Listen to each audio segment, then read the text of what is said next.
What exactly is wrong with the shack? What is so dangerous about the shack? I'm not asking you to believe anything, but I tell you that you're going to find this day a lot easier if you simply accept what is, instead of trying to fit it into your preconceived notions. Page 119. It's what Papa says to Mac fairly early on in their encounters. I guess, friends, he sets the tone for the book. Mac, and presumably the reader, is asked to lay aside our preconceived notions. As the author likes to put it in many of his television documentaries, is to think outside the box.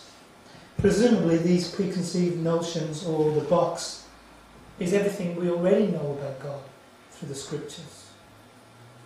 So what I want to ask of us all, friends, as we enter the shack, on the contrary, to be alert, to be critical, to be discerning. Friends, as we enter the shack, listen alertly. Let's hear what's really going on. I want to give you the dangers in bite-sized chunks, something you can take away with you.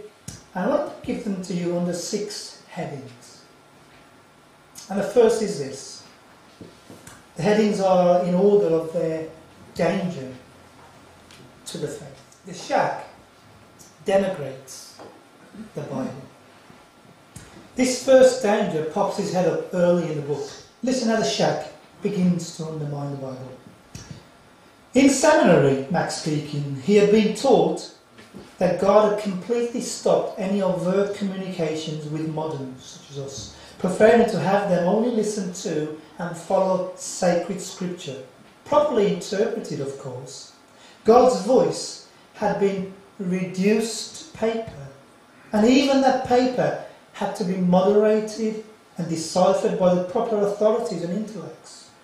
It seemed that communication with God for Westerners was mediated and controlled by the intelligentsia. Nobody wanted God in a box, just a book, especially an expensive one bound with gilt edges. Or was that gilt edges? Do you see what he's doing? I want you to listen carefully to what the shack is saying. He's retelling Mac his bad experiences of his college days, a college experience which I loved. Can you see, friends, it's a sleight of hand assault on a key element of Christianity, the scriptures. He's rubbishing what we take to be precious. This book with gilt edges, yeah, and expensive perhaps, but precious to us. Thus, having rubbished the Bible in this sleight of hand manner, later on in the book, he makes a more direct assault on it and its credibility and relevance for today. Listen, are you saying, Mac speaking to God, are you saying I don't have to follow rules, talking about the Bible? Mac had now completely stopped eating and was concentrating on the conversation. This is around the dinner table. Yes, says God. In Jesus you are not under any law. All things are lawful. You can't be serious. You're messing with me again, Mac. Child, interrupted Papa. You ain't heard anything yet. Mackenzie, sorrow you continued. Those who are afraid of freedom are those who cannot trust us to live in them. Trying to keep the law is actually a declaration of independence, a way of keeping control. Rules cannot bring freedom. They only have the power to accuse. Friends, from what I know of Scripture, it gives life. I don't underplay what the shack is doing here. You see, it's attacking what's fundamental to our beliefs. These aren't just rules to control people. The Bible doesn't limit our freedom. It grants true liberty. The shack, if we listen carefully, would have us not just take words away from Scripture. The shack would have us abandon the whole of Scripture in exchange for an abstract, carefree relationship. That, friends, by far is the most serious danger in the shack.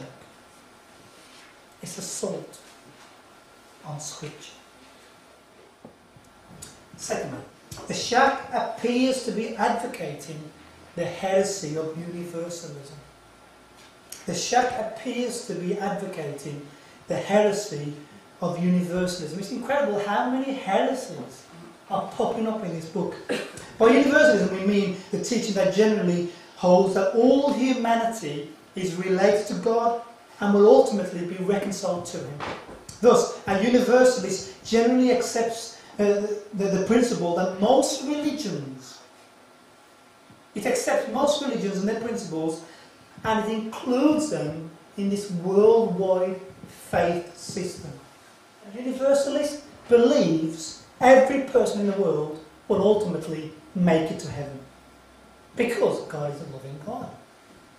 And it's a teaching that we'd want to welcome. Who wouldn't want to believe such a thing? But friends, I trust you agree, such a teaching is outside the parameters of the Bible. And would you really? Would you want Hitler, a Mussolini, an Idi Amin, a Mao or a Saddam to escape God's justice? Would you really want that?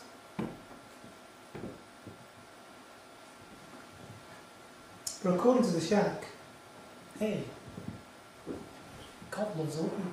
Listen, this is what he says. Matt talking to Papa. You seem to be especially fond of a lot of people. Are there any who you are not especially fond of? Talking about the human race. She lifted her head and rolled her eyes as if she were mentally going through the catalogue of every being ever created. Nope. I haven't been able to find any.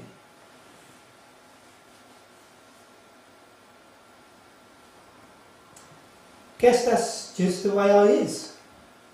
Mac was interested. Do you ever get mad at any of them? Sure, not. What parent doesn't? There's a lot to be mad about in the mess my kids have made and in the mess they're in. I don't like a lot of choices they make, but that anger, especially for me, is an expression of love all the same. I love the ones I am angry with just as much as those I'm not.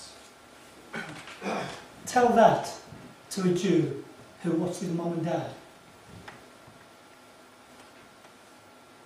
being exterminated by Hitler. Friends, where is the justice in that? There's more, listen to this. I am the best way, Jesus speaking, any human can relate to Papa or Sarayu. Did you hear that? I am the best way any human can relate to Papa or Sarayu. It's not difficult to discern what's going on here, is it? I mean, how does that compare to John 14:6? You just put the two together. I am the best way any human can relate to Papa or Sarayu. In other words, there's other ways. And Jesus says, I am the way, the truth, and the life. No one comes to the Father except through me. Again, Jesus stopped. Those who love me come from every system that exists. They were Buddhists or Mormons, Baptists or Muslims, Democrats, Republicans, and many who don't vote or are not part of any Sunday morning or religious institutions. I have no desire to make them Christian.